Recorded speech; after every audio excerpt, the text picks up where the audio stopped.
कल हम लोगों ने चैप्टर की जब शुरुआत करी थी उस समय हम लोगों ने एक ही टॉपिक पढ़ा था, इलेक्ट्रिक करंट के बारे में पढ़ा था, है ना।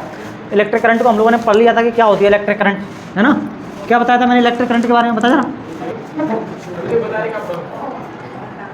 ठीक है, तो आज अपन को इसमें ये देखना है ठोस चालकों से धारा प्रवाह का सिद्धांत, है ना, कि ये जो मेटल्स होते हैं, जो ठोस पदार्थ होते हैं, है ना, जो भी तुम्हारे कंडक्टर्स होते हैं, उनको अपन पकड़ लेते हैं घर पर जाकर के। जैसे अपन इसको अपन कहते हैं ना, चालकों में से करंट आता है, कि जो भी कंडक्टर होते हैं उनमें से करंट फ्लो करता है।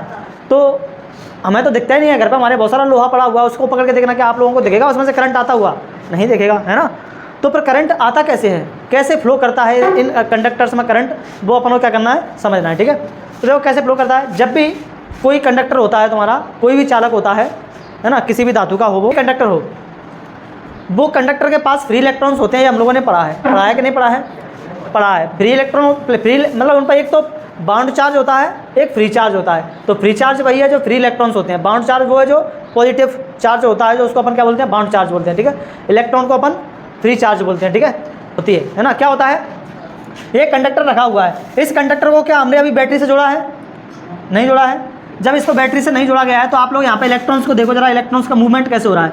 एक इलेक्ट्रॉन ये रहा, एक ये रहा, एक ये रहा, एक ये रहा, आप लोग देखेंगे ये इधर मूव कर रहा है, ये इधर कर रहा है, ये इधर कर रहा है, ये इधर कर रहा है, सबके मूवमेंट क्या हो रहा है, इधर उधर हो रहे हैं। कोई भी इलेक्ट्रॉन एक डायरेक्शन में मूव नहीं कर रहा है। ठीक है, हम लोगों ने करंट के बारे में पढ़ा था। करंट क्या था, flow of electrons in a particular direction is called current, है ना। जब इलेक्ट्रॉन एक डायरेक्शन में फ्लो करते हैं तो उसको हम क्या कह देते हैं, करंट कह देते हैं। यानी कि चार्ज एक डायरेक्शन में फ्लो करता है तो उसको हम क्या कह देते हैं, करंट कह देते हैं। लेकिन यहाँ पर ये एक ही डायरेक्शन में करंट फ्लो नहीं कर रहे हैं, इधर उधर क्या कर रहे हैं, फ्लो कर रहे हैं। जब इधर उधर फ्लो कर रहे हैं तो ये लोग आपस में टकराएंगे नहीं टकराएंगे, टकराएंगे तो एक दूसरे के इफेक्ट को ये क्या कर देते हैं, समाप्त कर देते हैं।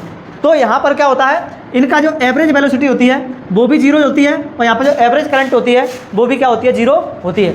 दोनों ही ऐसी कंडीशन में क्या होते हैं, जीरो होते हैं, एवरेज करंट भी और एवरेज वेलोसिटी भी। क्यों जीरो हो रहे हैं, ये क्यों जीरो हो रहे हैं, क्योंकि चालक के अंदर के जो इलेक्ट्रॉन है, फ्री इलेक्ट्रॉन, वो अनियमित रूप से क्या कर रहे हैं, गति कर रहे हैं, रैंडमली क्या कर रहे हैं, मोशन कर रहे हैं, जिससे आपस में टकरा रहे हैं। आपस में टकराने से एनर्जी का लॉस होता है। क्या होता है, एनर्जी का लॉस होता है। और एनर्जी के लॉस के होने के कारण यहाँ पर ना तो एवरेज वेलोसिटी बन पाती है कोई, ना यहाँ पे एवरेज करंट बन पाती है। ठीक है, अब इसमें तो फिर करंट कैसे फ्लो करेगी, तो इसी टॉपिक से एक जुड़ा हुआ तुम्हारा डेरिवेशन पूछा जा सकता है अपवहन वेग के बारे में, है ना, कि वो फ्लो करंट करती तो करती कैसे है, आखिर ऐसा क्या होता है कि करंट फ्लो करने लगती है। तो उसके लिए अपन पढ़ेंगे अपवहन वेग। क्या पढ़ेंगे, अपवहन वेग। इसके